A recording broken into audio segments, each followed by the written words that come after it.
జై శ్రీరామ్. అందరికీ నమస్కారం. వెల్కమ్ టు న్యూస్ అఖండ. నేను మీ కస్తూరి శ్రీధర్. పాములు పాలు పోసి పెంచినా కూడా ఖచ్చితంగా వాటి స్వభావాన్ని అయితే చూపిస్తాయి. కానీ ఆ పాములు పెంచే వాళ్ళ మనస్తత్వం కూడా ఆ పాములు తగినట్టుంటే ఇంకా భలే ఉంటుంది కదా. ఎందుకంటే అదేందన్నట్టు కుక్క కాటుకు చెప్పు దెబ్బ అన్నట్టు భలే ఉంటుంది అతికినట్టుగా. ఇంకా అసలు విషయానికి వస్తా. మమతా బెనర్జీ పశ్చిమ బెంగాల్లో రాక్షస రాజ్యం నడుపుతున్న ఒక రాక్షసి అని చెప్పొచ్చు ఈ మమతా బెనర్జీని. పశ్చిమ బెంగాల్లో ఈమె పార్టీ చేసే నేరాలు ఘోరాలు అన్నీ నిగావు. హిందువులను పూర్తిగా రెండో తరగతి పౌరులుగా చూస్తూ మైనార్టీలకు పెద్దపీట వేసింది. పశ్చిమ బెంగాల్లో ఎప్పుడు ఎక్కడ హిందువులకు సంబంధించిన ఉత్సవాలు జరిగినప్పటికీ వాటిపై మైనార్టీల నుండి ఖచ్చితంగా దాడులు జరుగుతాయి.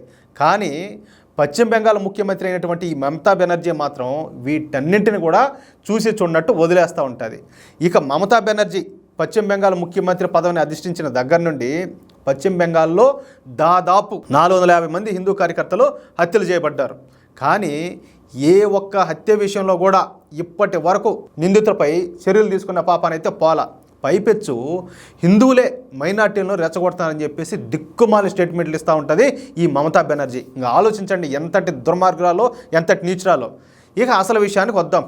మహమ్మద్ యూనస్ ఈయన తృణమూల్ కాంగ్రెస్ పార్టీ మైనార్టీ మోర్చా నాయకుడు. ఒక పక్క మమతా బెనర్జీ మైనార్టీలకు అధిక ప్రాధాన్యతనిస్తూ వాళ్ళను అందలం ఎక్కిస్తూ ఉన్నప్పటికీ కూడా ఈ మహమ్మద్ యూనస్ మాత్రం మమతా బెనర్జీపై రెచ్చిపోయి మాట్లాడినాడు. శబాష్, అట్లుండాలా. ఈ సందర్భంగా ఆయన మాట్లాడుతూ మా ముస్లింలను మమతా బెనర్జీ తెలివిగా అణగదొక్కుతాంది, మా ముస్లింలను బాంబులు తయారు చేయడం వంటి నిష్ఠ దరిద్రపు కార్యక్రమాలకు మా ముస్లింలను ఉపయోగించుకుంటూ హిందువులను మాత్రం అందలం ఎక్కిస్తుంది. ఏ డిపార్ట్మెంట్లో చూసినా హిందువులే అత్యున్నత స్థానంలో ఉన్నారు. దాదాపు అన్ని విభాగాల్లో కూడా హిందువులే మెజార్టీలుగా ఉన్నారు. కానీ మా ముస్లింలను మాత్రం పైకి ఎక్కిరానివ్వడం లేదు. తృణమూల్ కాంగ్రెస్ పార్టీ హిందువులు మెజార్టీగా ఉన్న వార్డుల్లో కూడా గెలవల. ఆయా వార్డుల్లో బూత్ క్యాప్చరింగ్ చేయడానికి అలాగే బెదిరించడానికి మా ముస్లింలను ఉపయోగించుకుంటుంది. అంతే తప్ప ఉన్నత స్థానాలలో మైనార్టీలను కూర్చోబెట్టడానికి మాత్రం ఆమెకు మనసు రావడం లేదు అంటూ సూటిగా మమతా బెనర్జీను ఆమె పార్టీకి చెందినటువంటి మైనార్టీ మోర్చా నాయకుడు ఈ మహమ్మద్ యూనస్ విమర్శించినాడు. దీంతో ఇప్పుడు ఏం చేయాలని మమతా బెనర్జీ సందిగ్ధావస్థలో పడిందంట. ముస్లింల కోసం ఇంత చేస్తూ ఉన్నప్పటికి కూడా మహమ్మద్ యూనస్ ఈ విధంగా మాట్లాడడం ఆమెనైతే పూర్తి స్థాయిలో షాక్ కొట్టినట్టు అయిపోయింది ఆమె.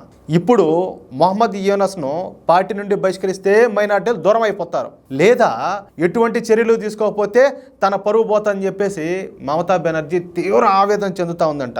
ఇక ఏం జరుగుతుందో ఇంక వెయిట్ చేసి చూడాలా. మొత్తానికైతే ఇదే నేను చెప్పింది, ఎవరినైతే నెత్తిన పెట్టుకుని ఊరేగినారో వాళ్ళ దగ్గర నుంచే ఇప్పుడు మళ్ళీ ఎదురు దాడి జరుగుతూ ఉంటే ఎంత ముచ్చటగా ఉంటుందంటే ఇది ఇట్లా ఉంటుంది. ఇది విషయం. ఈ వీడియోపై మీ యొక్క అమూల్యమైన అభిప్రాయంలో ఖచ్చితంగా కామెంట్ రూపంలో తెలియజేయాలని చెప్పి కోరుకుంటూ, అలాగే ఈ వీడియో నచ్చితే అట్లా లైక్ చేయడంతో పాటు ఎంతమందికి వీలైతే అంతమందికి ఈ వీడియోని షేర్ చేయండి. అలాగే ఈ వీడియో చూస్తున్నటువంటి మహానుభావులు ఎవరైనా కూడా మన ఛానల్ ఇంతవరకు సబ్స్క్రైబ్ చేసుకోకపోతే దయచేసి ప్రతి ఒక్కరు కూడా మన ఛానల్ సబ్స్క్రైబ్ చేసుకోవాలని చెప్పి మళ్ళీ కోరుతా ఉన్నాను. జై శ్రీరామ్.